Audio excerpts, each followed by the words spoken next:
자, 1번 문제 볼게요. 18년도 작년 거 7월 고3 모의고사입니다. 1번 문제를 보면 스마트폰에서 음악이 전파를 이용한 무선통신 방식이다 라고 했습니다. 전파라고 하는 건 전자기파의 여러가지 종류 중 하나죠. 그래서 가운데쯤에 가시광선이 있다면 이제 여기 이제 적외선, 이쪽에 자외선이 있다고 치고요. 자외선 있으면 뭐 엑스레이, 뭐 감마선 다 여기에 해당되지. 반대로 이쪽으로 넘어가면 적외선 있고 마이크로파 있고 여기 이제 전파 부분이 여기에 해당됩니다. 그래서 이 전파, 다시 말하면 파장이 긴 부분이에요. 파장이 큰 부분을 이용해서 한다. 그래서 안테나가 이거를 수신 혹은 이제 방출하는 역할을 하죠. 그래서 이거는 맞는 말. 손송되는 전파는 전자기파니까 전기장과 자기장이 진동하며 전달한다. 맞고요. 이거 전자기파는 일종의 빛도 전자기파에 해당되기 때문에 진공에서도 전파가 아주 잘 됩니다. 그래서 D가 틀렸고 맞는 거 기억과 니은 되겠습니다. 자, 두 번째 문제를 보면 이제 2kg짜리가 여기서 움직이기 시작해서 Q까지 갔는데, 그러니까 Q가 됐을 때 운동량 크기가 0이 됐어요. 0.4초 만에. 그럼 이동한 거리나 뭐 이런 걸 생각해 볼 수 있을 텐데, 그 0.4초 동안에 운동량이 0이 됐다는 건 운동량 P는 mv 이렇게 되니까 결국 질량은 2kg에 나와 있고 이제 결국 v를 구할 수 있겠네요. 그럼 처음에 속도가 운동량이 4니까 속도는 질량이라서 속도가 2m/s다 이렇게 생각할 수 있을 거고요. 나중 속도는 0이 된다 이렇게 말할 수 있겠죠. 여기 때는요. 이때 속도가 v는 2고 이때 속도가 v는 0인 상황입니다. 처음 속도고 나중 속도. 그러면 중력 포텐셜 에너지 변화량 물어봤어요. 그러면 포텐셜 에너지가 변했다는 건 결국 운동 에너지도 변했다는 소리니까 지금 이 경우에는 역학적 에너지 보존되는 상황이지. 그래서 결국에 운동 에너지 변화량 이걸로 생각해 볼 수 있을 것 같아.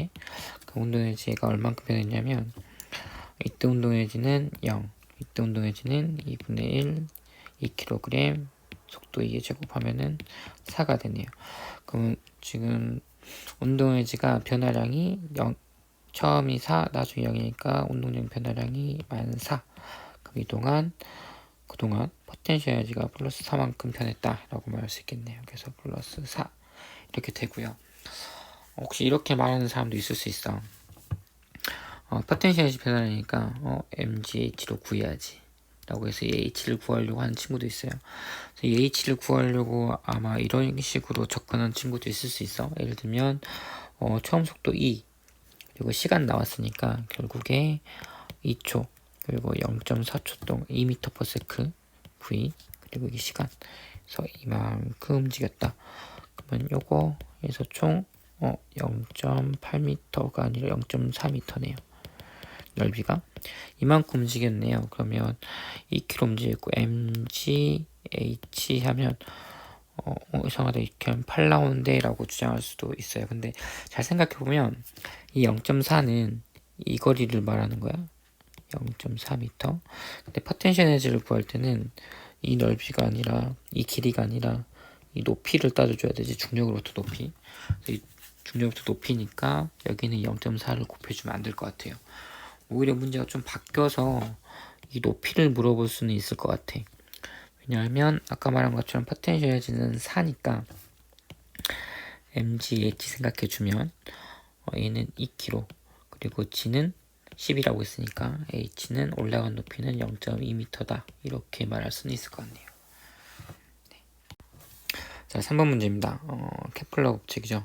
보통 케플러 법칙은 엄청 어렵게는 안 나오니까 잘 준비해서 꼭 맞출 수 있도록 합시다. 일단 P에서 Q까지 움직이는데 여기서부터 이렇게 움직이는데 T0 걸리고요. 그리고 Q에서 R까지 가는데 4T가 걸립니다. 지금 QR이라고 여기부터 여기까지는 상황이 똑같으니까 여기도 4T0 걸릴 거고요. 지금 이 상황은 T0랑 똑같은 상황이니까 T0. 그럼 총 얼마가 걸렸냐면 총은 10T0 걸리네요. 주기가 10T0다. 맞는 말 같죠? 속력은 가까울수록 빠르니까 R과 Q를 비교하면 Q가 더 빠르죠. R보다 Q가 더 크다. 틀렸네요. 가속도 가까운 것이 큽니다. 그래서 가속도의 크기는 P가 Q보다 작다가 얘가 크다. 이렇게 가겠네. 맞는 거 기억 하나 됩니다. 가속도의 크기는 A는 이렇게 됐지? 이렇게 생각해 볼게요.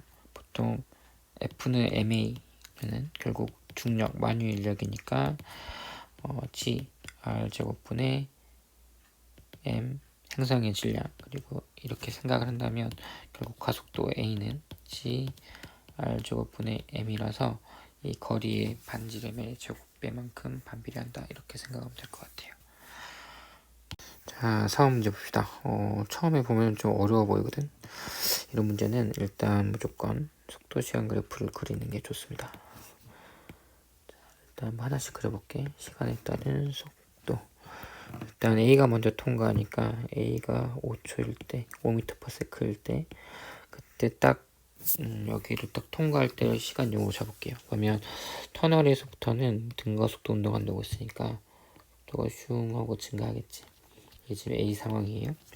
근데 지금 10m 떨어져 있고 B는 터널 갈 때까지는 일단 등속도로 가야 되니까 10m 결국 2초 동안 등속도로 가야 돼요. 다시 말하면 2초 동안에 이렇게 해서 다른 식으로 할까?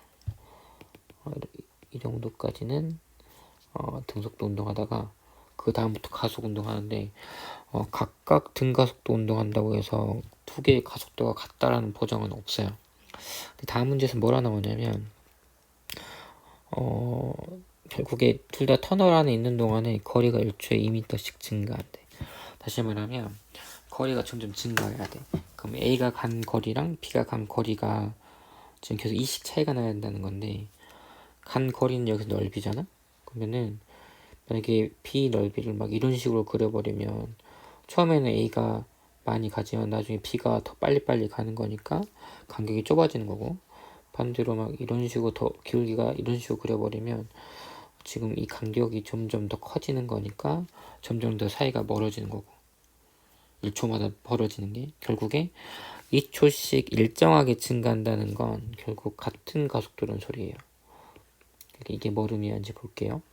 이렇게 그리고 나면 결국에 2초 지르는데 3, 4, 5, 6 지나면 지금 이런 거예요.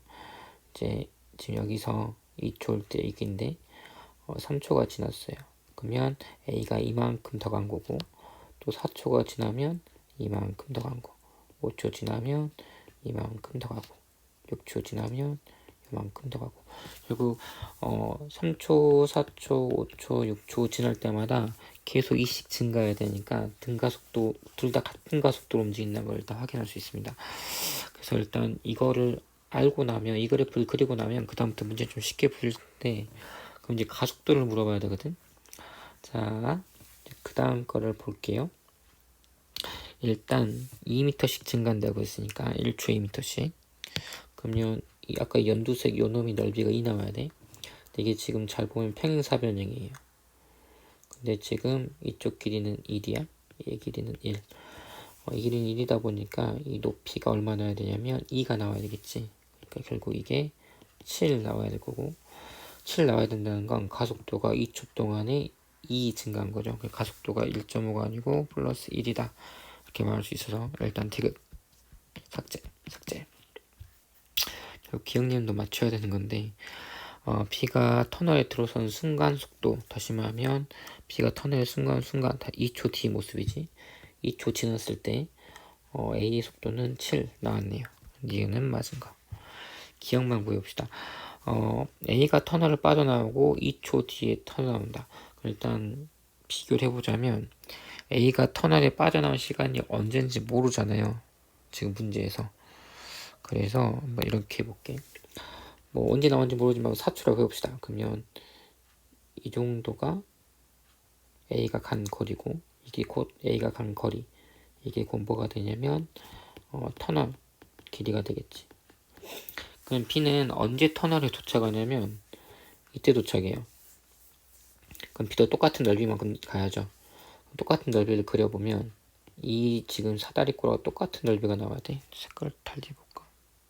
파란색 합시다.